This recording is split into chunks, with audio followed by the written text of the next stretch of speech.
We've all been taught to suppress our uncomfortable emotions like anxiety, anger, and that heavy, low energy feeling, or to believe we have to overcome them no matter what. And most of us were told to do it with our head, with our logic and reasoning. But here's the thing, the more we try to control them, the bigger those feelings get and the more we struggle. So instead of blaming yourself or trying to fix yourself, let's do something different. Let's understand our body. Today, I'm going to walk you through the polyvagal theory as a whole and help you see how it works in everyday life. This isn't just about giving you coping skills. I want to help you draw a map of how your nervous system changes, how to monitor it, how to understand each state, and how to build safety from the body up, and how to build a healthy relationship with your nervous system. No matter what's happening, taking care of your nervous system has to come first. That's what gives us the strength to do anything we want, whether it's in relationships, work, or personal goals. We need to step away from this top-down approach society and culture have taught us, trying to control everything through thought and logic, and practice a bottom-up approach where we listen to our body's signals and respond to them, creating balance. This series has been all about that journey.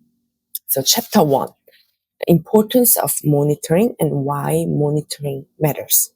Our nervous system shifts state dozens of times a day.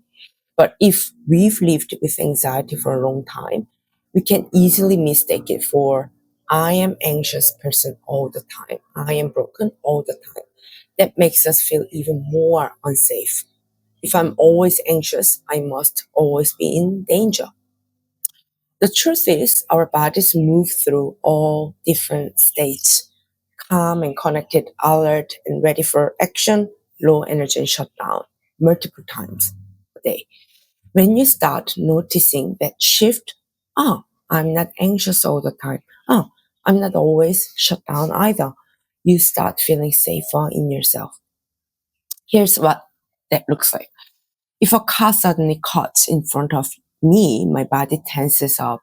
That's my sympathetic nervous system kicking in. And if someone crosses my boundaries, I might feel anger rise up just to protect myself. If I'm tired, my body might drop into low energy. Like yesterday, I woke up tense for no reason, then felt calmer after moving around, then tired and low, then later relaxed and laughing at something small. Watching those changes from an observer's point of view gave me this reassurance. I'm not completely falling apart. I'm not fully trapped in anxiety. I really recommend you try this just for one day. Notice how your nervous system goes back and forth and watch it like a curious observer. Chapter 2, the 3 steps to reconnect with your nervous system. Step 1, notice. Step 2, understand. Step 3, regulate. Let's start with noticing. Before you try to control or fix your emotions, just simply notice and acknowledge them. Just doing that creates this space between you and your reaction, and you move from being swept away to becoming the observer. As the observer, you gain the mental space to choose your response. And intention matters because our intention shapes the effectiveness of what we do. If we try to fix before we've acknowledged, we are telling ourselves this feeling is wrong, it has to go away. When we approach self care or calming techniques from the place of fear, they often don't work. Deep down, we are still telling ourselves this feeling is dangerous, so hurry up, just disappear. And if the underlying fear is if this feeling doesn't go away, something bad will happen, then even our self soothing becomes charged with fear, which is the opposite of calming. Think of human relationships. If you start by blaming someone in a conflict, they become defensive. But if you start with curiosity, I want to understand why you feel this way. Their walls come down, their defenses soften, and space for dialogue opens up. It's the same with our inner state.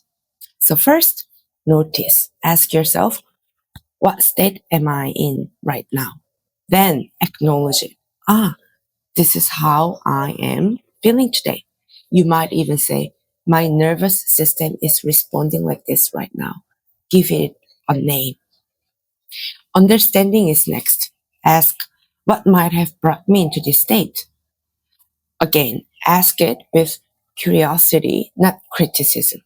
The key is to ask with genuine curiosity and a caring tone, not a rushed, self critical one. Something like, I really care about you and I want to look after you. So let me ask you, why might you be feeling this way right now? Here, we are talking about personal triggers that especially activate or shut down our nervous system. When you monitor your nervous system, notice if there are certain patterns, specific people, situations, or settings that tend to push you into high alert, low energy, or calm, almost like a researcher collecting data. For me, when things don't go as planned, I tend to get anxious. When my freedom is restricted or feel controlled, I feel anger. When I'm tired, sick, or disconnected, I feel shut down. Knowing these patterns or triggers means that even if I still react, I'm less likely to be overwhelmed by my reactions. Some days you'll know why, and some days you won't, and that's okay. Instead of straining to find the reason, you can simply move on to I don't know why I'm like this today, but how can I support and care for myself in this state? Regulating is the third step. This is where you match your tools to your state. When your nervous system is thrown off balance, like when you're overactivated, anxious, or angry, or shut down and hopeless, the common trap is thinking, I must control this with my head, or if I can't, I should just give up. That's the up and out mode. Attention goes up to the head, our logic, and out into urgent action. Instead, try down, in, shifting attention down into your belly and inward through breathing. If your mind drifts back into worry and planning the logic, don't get discouraged thinking, this isn't working, I'm hopeless. Just notice. Say, thinking, and I am human. Validate it. Then return to your breath. As I've said before, slowing down your speech, movement, and actions by just 10% can be powerful. This is one of my favorite tools. When we are dysregulated, we get impatient, even in microwaving food, waiting for a traffic light or boiling water. But no matter how impatient we are, we can't make 3 minutes of microwaving time into zero point 0.3 seconds. These are moments we have to just wait. Instead of seeing them as irritating, frustrating, see them as an opportunity. Here's a chance to slow my body down and rest my nervous system. When we feel really low in energy, we can let our body just rest, or we can do the opposite to wake up our energy. For me, that's blasting 90s 2000s Korean dance music and singing along even while brushing my teeth or driving. Posture matters too. Research by Harvard University by Amy Cuddy found that just 2 minutes in a high power pose, chest open, hands on hips, increased our confidence hormones by 20% and lowered our stress hormone cortisol by 25%, while boosting confidence and risk taking behaviors. In contrast, low power poses, hunched shoulders, closed off posture did the opposite. Small posture shifts can signal safety to the brain and change your state. Practicing trust in what's natural. When my nervous system slips out of calm, I can feel the pressure to control everything. One way I break that is by paying attention to what's already happening naturally, like my breath. If I inhale, I'll naturally exhale. If I exhale, I'll naturally inhale. Watching that rhythm reminds me I don't have to control everything. My body knows how to keep me alive. Every morning, I journal with two questions. One thing that went well yesterday without me trying hard. One thing I tried to control that drained me. They remind me that some things flow with less force and some things still weigh on me because I haven't let go yet. And the went well naturally is never a huge achievement. It can be something small, like the cashier smiling warmly at me or an old friend unexpectedly reaching out. One thing to remember, the tools that I've shared here aren't a final list. There are infinite ways to support your nervous system. What works for you might be different from what works for me, and it can change from moment to moment. I keep my own toolbox, collecting ideas from books, lectures, TV, social media, conversations, and when hard moments come, I try different ones until I find what works this time. So you can make your own toolbox too, not by setting aside a special time, but by noticing what resonates with you as you move through your day.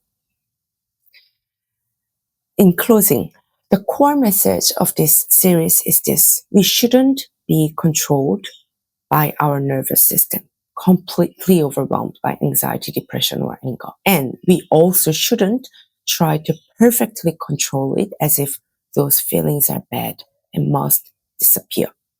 We need a relationship with our nervous system built upon dialogue, cooperation, and care. Good relationships start like this. 1.